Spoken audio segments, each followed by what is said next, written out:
జరిగిన ఉగ్రవాద దాడిని భారతదేశాన్ని మాత్రమే కాదు, యావత్ ప్రపంచాన్ని కుదిపేసింది. ఈ దాడిలో చాలా మంది పర్యాటకులు చనిపోయారు, అనేక మంది తీవ్రంగా గాయాల పాలయ్యారు. ఇదే క్రమంలో మంత్రి అమిత్ షా కూడా కాశ్మీర్ చేరుకున్నారు. అలాగే అమెరికా అధ్యక్షుడు ట్రంప్, ప్రధాని మోదీ మధ్య ఫోన్ సంభాషణ కూడా జరిగింది. ట్రంప్ ఈ దాడిని ఖండించారు, మృతుల కుటుంబాలకు ప్రగాఢ సానుభూతిని ప్రకటించారు. ఇదే సమయంలో ప్రధాని మోదీకి భారత ప్రజలకు అండగా నిలుస్తామన్నారు అమెరికా అధ్యక్షుడు. అటు రష్యా అధ్యక్షులు పుతిన్ కూడా భారత్కు అండగా నిలిచారు. ఈ ఘటనకు కారణమైన వారికి ఖచ్చితంగా శిక్ష పడాల్సిందే అన్నారు పుతిన్. భారత పర్యటనలో ఉన్న అమెరికా ఉపాధ్యక్షులు జెడి వాన్స్ కూడా ఘటనపై తీవ్ర దిగ్భ్రాంతిని వ్యక్తం చేశారు. ఉగ్రదాడి పిరికి పంద చర్యగా అభివర్ణించారు రాహుల్ గాంధీ. మృతుల కుటుంబాలకు సానుభూతి తెలిపారు సోనియా గాంధీ.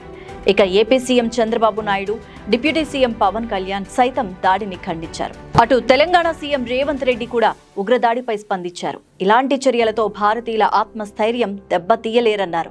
అటు కేసీఆర్, కేటీఆర్ కూడా చనిపోయిన వారికి సంతాపాన్ని ప్రకటించారు. ఇక అది ప్రశాంతమైన ప్రాంతం, మినీ స్విస్ అనే పేరున్న ప్రాంతం.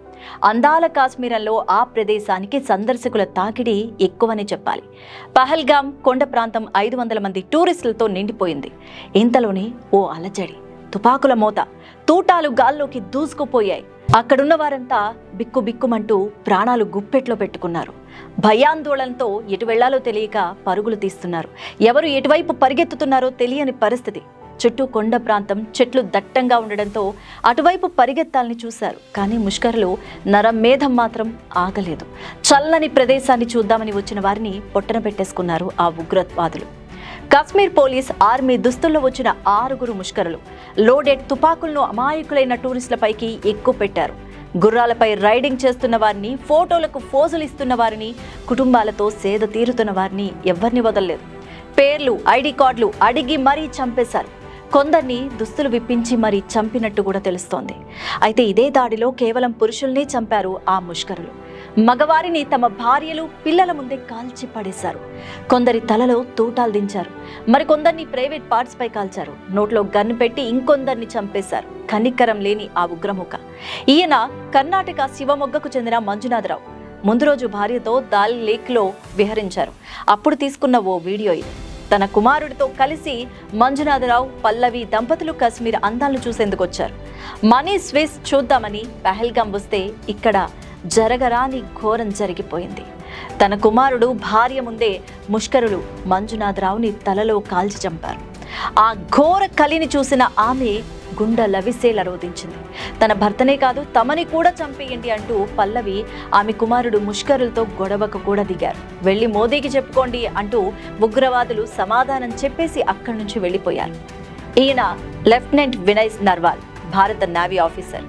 హర్యానాకు చెందిన నర్వాల్ కు 6 రోజుల క్రితమే పెళ్లైంది.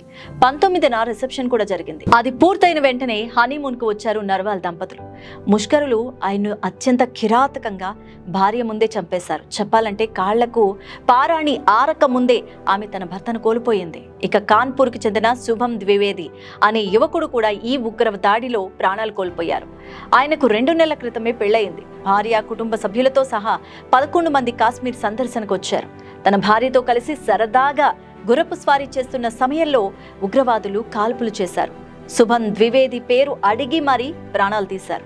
ఇక హైదరాబాద్కు చెందిన ఐబీ అధికారి కూడా ప్రాణాలు వదిలారు. మనీష్ రంజన్ ఇంటెలిజెన్స్ బ్యూరోలో అధికారిగా పనిచేస్తున్నారు. కుటుంబంతో కలిసి కాశ్మీర్ సందర్శించాలనుకున్నారు. వారం రోజులు లీవ్ తీసుకొని పహల్గామ్ వెళ్లారు. అక్కడ భార్య, బిడ్డల ముందే ముష్కరులు చంపేశారు ఆయన. ఉగ్రవాదులు అత్యాధునిక ఆయుధాలు వాడినట్టు కూడా తెలుస్తోంది. మోటార్ సైకిళ్లపై వచ్చి ఈ దాడికి దిగినట్టు అనుమానిస్తున్నారు. హిట్ అండ్ రన్ తరహాలో వేగంగా వచ్చి కనిపించిన వారికి కాల్చివేసి పారిపోయే పంథాలో ఈ ఉగ్ర ఆపరేషన్ సాగింది. చనిపోయిన వారిలో నేపాలీలు కూడా ఉన్నారు. యుఏఈకి చెందిన వ్యక్తి కూడా ఉన్నారు. కర్ణాటక, మహారాష్ట్ర, ఒడిశా రాష్ట్రాలకు చెందిన వారు ఎంతో మంది ఉన్నారు. ఘటన జరిగిన క్షణాల్లోనే ఆర్మీ, సిఆర్పీఎఫ్, జమ్మూ కాశ్మీర్ పోలీసులు అక్కడికి చేరుకున్నారు. క్షతగాత్రులను ఆసుపత్రులకి తరలించారు. చుట్టుపక్కల ప్రాంతాలను జల్లెడపడుతున్నారు. ఉగ్రవాదుల కోసం వేట కొనసాగుతూనే ఉంది. ఇక కేంద్ర హోంమంత్రి అమిత్ షా కూడా హుటాహుటిన కాశ్మీర్ చేరుకొని అత్యున్నత స్థాయి మీటింగ్ను కూడా ఏర్పాటు చేశారు. అటు ప్రధాని మోదీ సౌదీ పర్యటనను కూడా అర్థాంతరంగా ముగించుకొని ఉగ్రదాడిని కూడా తీవ్రంగా ఖండించారు. దాడి చేసిన వారిని విడిచిపెట్టే ప్రసక్తే లేదంటూ కూడా ట్వీట్ చేశారు. మృతుల కుటుంబాలకు ప్రధాని మోదీ సానుభూతిని తెలిపారు. గాయపడిన వారు త్వరగా కోలుకోవాలని ఆకాంక్షించారు.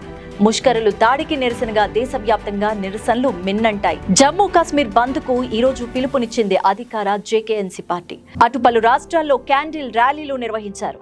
ఉగ్రవాదులపై ప్రతీకారం తీర్చుకోవాలంటూ నినాదాలు చేస్తున్నారు.